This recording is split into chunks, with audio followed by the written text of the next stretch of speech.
I think this is how many turtles. I'm in a good mood today. Alright, today is Blab Tuesday, so we're reading out of reading the book The Greatest You. I'm so excited. We are starting on chapter 1 in this book. Let's see.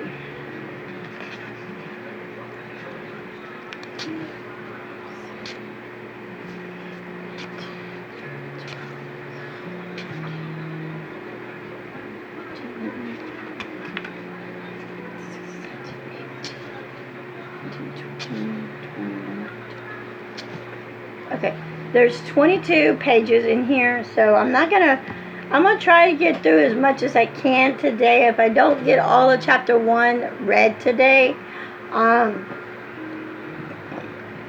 the next Tuesday I'll finish chapter 1. I'm gonna try to see how far I can get on reading chapter 1. Hopefully I just don't read this and stop. So we'll see. If I see my camera getting too high, like maybe in the 30s or 40s on here to make it long, I will stop and whatnot.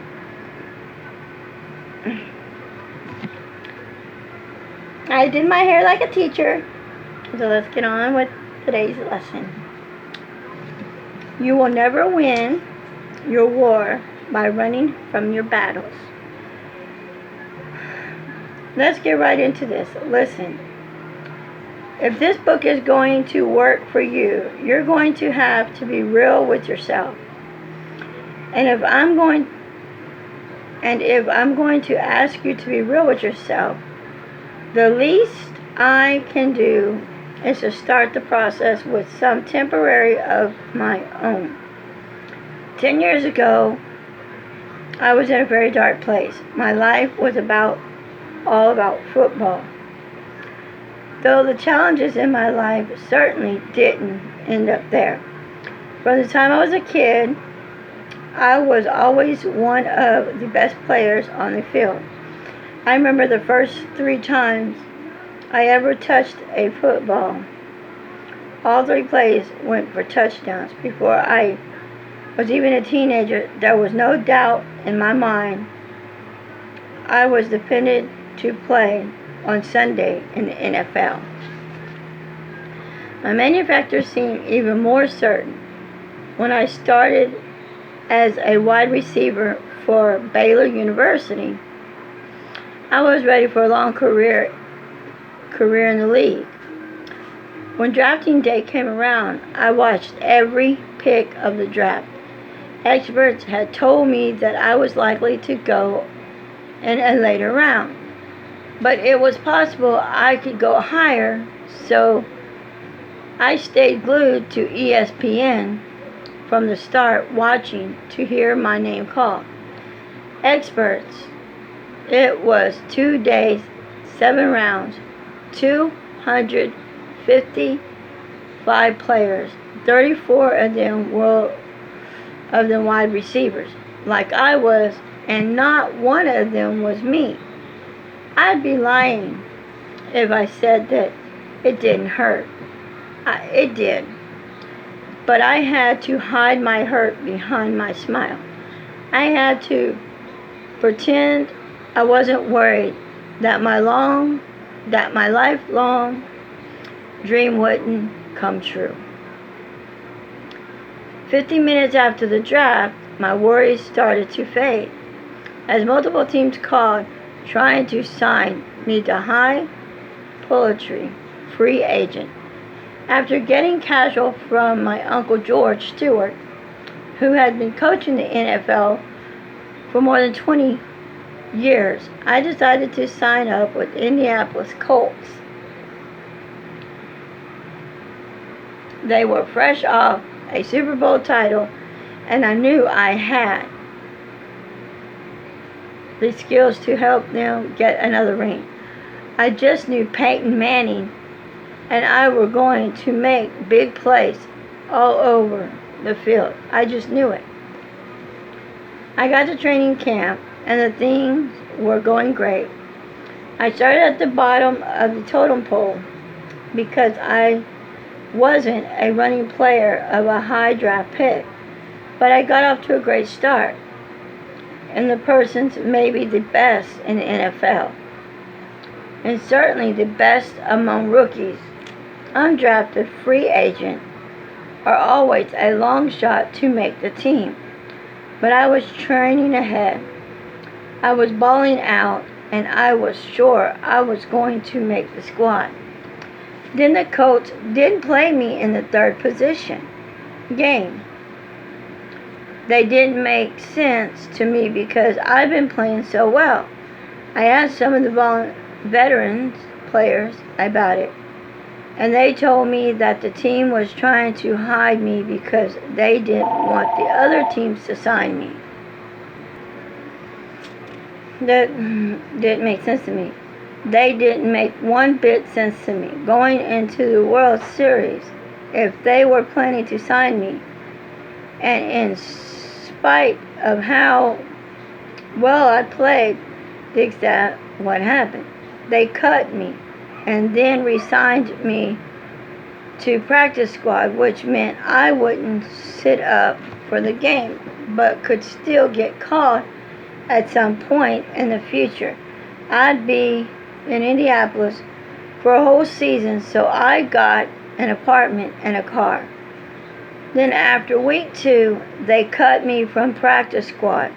All of a sudden, I've gone from the vision of being an NFL star to being right back in my room in my parents' house, not waiting to go out because I was too embarrassed to talk to anyone about what had happened to me.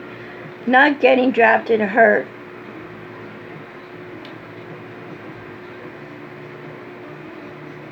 But this hurt even more. I've been working for this since I was 6 years old. How could it be slipping away from me? A week later, it was back to practice squad.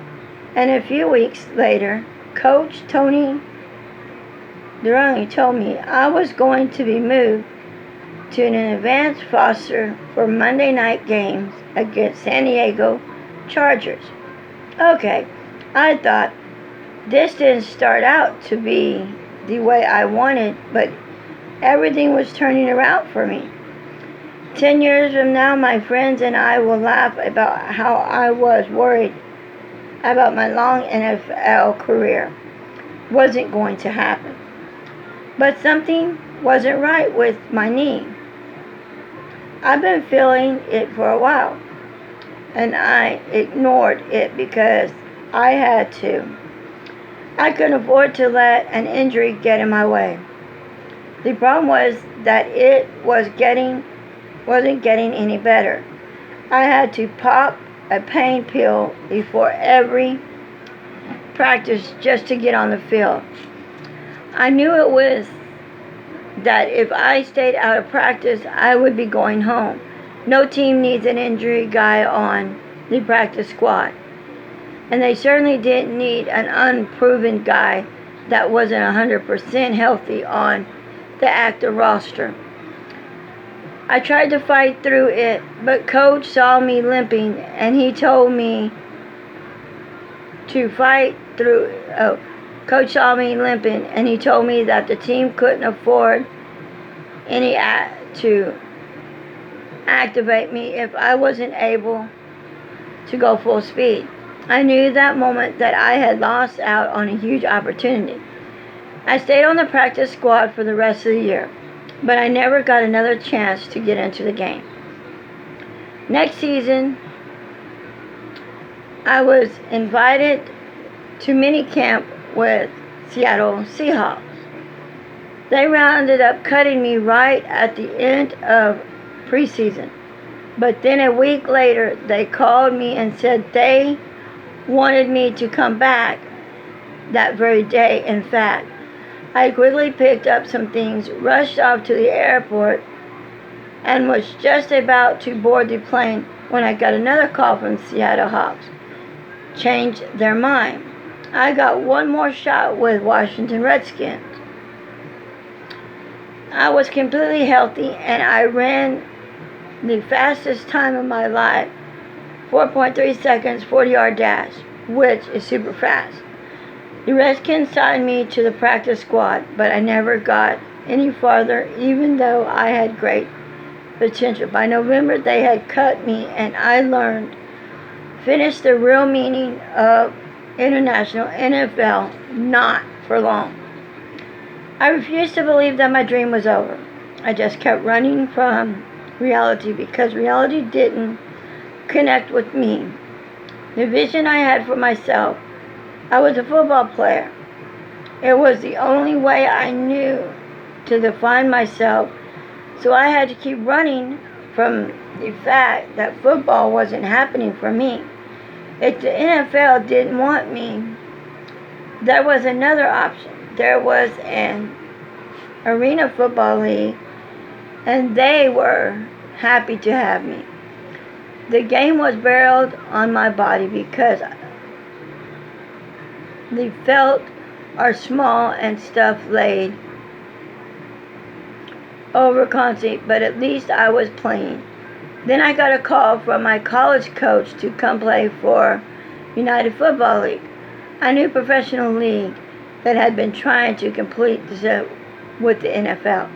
I had a great tryout and ran one of my fastest forever. They said they were going to sign me, and I got a call saying the league was going to fold. I had lost too much money, and football fans had made it clear they didn't want a new league. Reality had gotten right up to my face, but still I kept running. I was fast during tryouts, but I wasn't even faster when I was running away from the truth. And while I was running, I was doing all kinds of other activity things to my life. I started smoking and drinking, and I was partying all the time. I was running around with women even though I had an on and off again girlfriend I met when I was with the Colts. I could care about life. I was living reckless.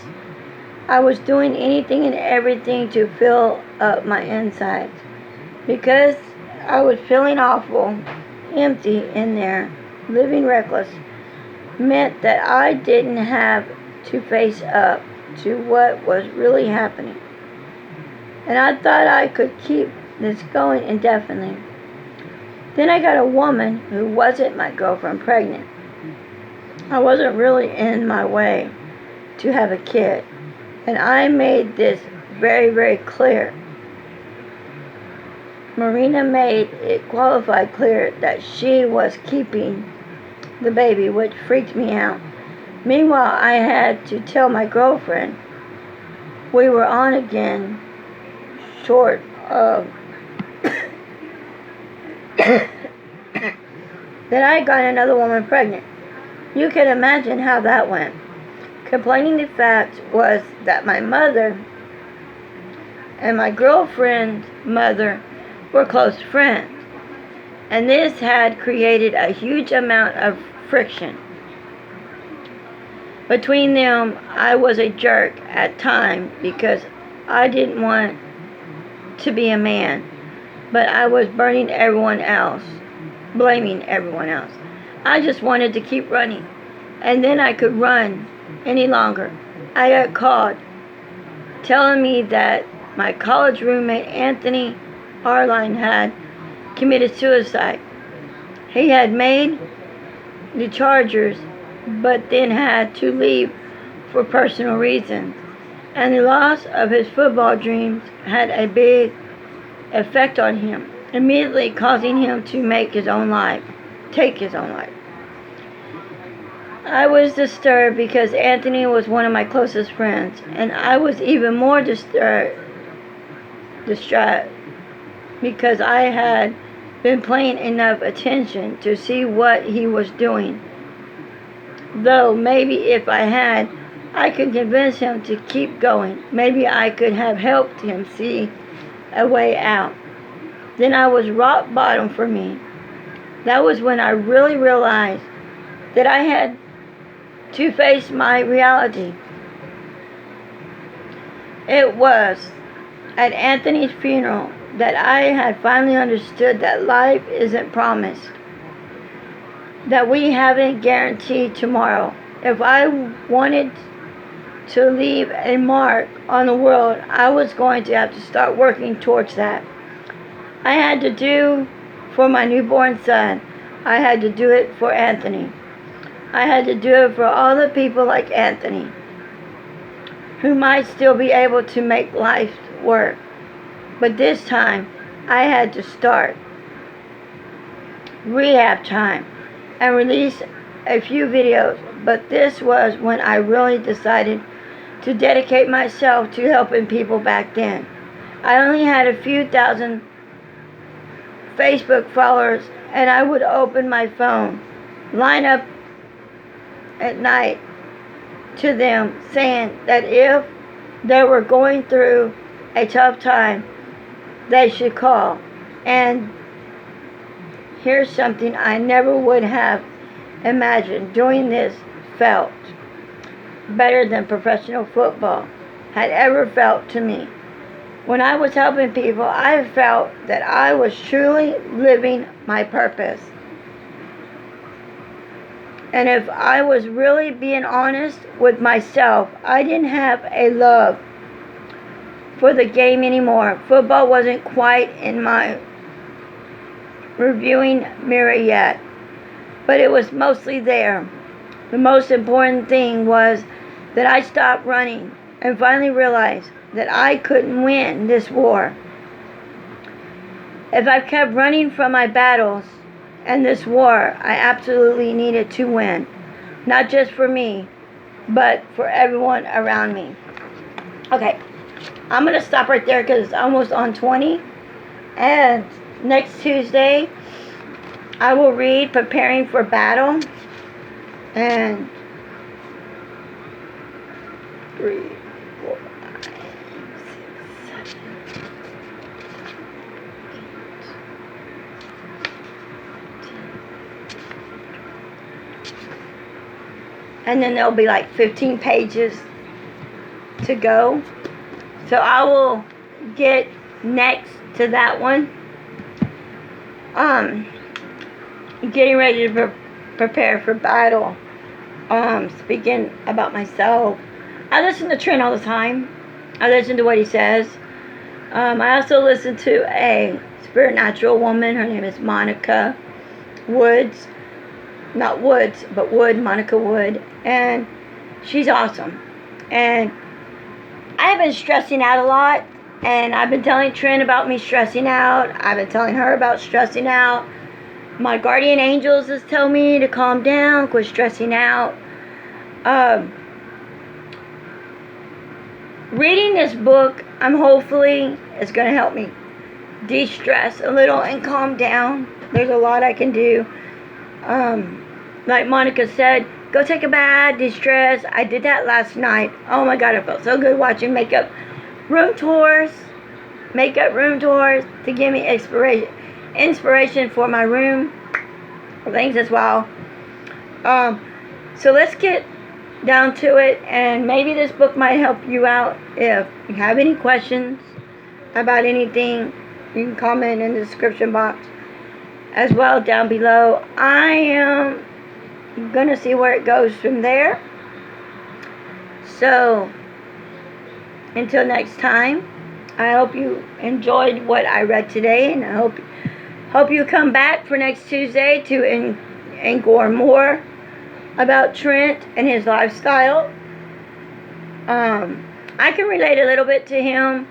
When I was little, I always wanted to be a model, and I did model for a while. I was a hair model. I did feet modeling. I did model for a while, but it didn't turn out to be what I expected it to be. I couldn't make it. I'm only 4'11", and they're like, you're too short, you're a little too chunky. And I look at it, and I watch Little Women of LA, Little Women of Dallas, Little Women of Atlantis, Little Women of New York. And I've seen Little Women, personally, seen Little Women model. So why couldn't I do it? But now, I'm not really anxious to model. You know, I did plays, I wanted to act. I know I'm not all that good. I'm good, but not good. So, but I figured I would do something with my life, and being a mother, which my kids are grown up and moved out, thank God. Swoosh, yay. Someday you'll have kids, and your kids will grow up and move out. I don't worry about my kids as much, but I love my life. I have the most wonderful husband in the world. I have an awesome family. I have 2 awesome brothers who I love. I have an awesome niece who I love. Jessica, I love you so much, sweetheart. My nephew, Junior, who's in the Marines. He's a Marine, so he's doing good. I love my nephew. I am so proud of my niece and nephew. My niece graduated cosmetology school, and so she's good. And she has 2 jobs. My nephew is in the military. He's a Marine. I'm so proud of him. Oh my God, he is so gorgeous in his uniform. He looks just like my oldest brother. So much like my oldest brother. He's so gorgeous. And then I have my nephew Austin on my husband's side. He's a sweet boy. I love him to death too. He is so sweet. I love you too, Austin. And then Brittany, she's my niece on my husband's side as well. I've never met her, but I have talking to her a lot. And she is so sweet. She looks like her mother. She's so sweet. Her little girl is gorgeous. I love her daughter's hair. It is so just, oh my God, more or less kind of like Shirley Temple girl. She's got really cute curls. Oh my God, she's gorgeous. Alright guys, so that is it. You can like, you can comment, you can subscribe. And I hope you enjoyed this video as much as I did making it. Bye guys.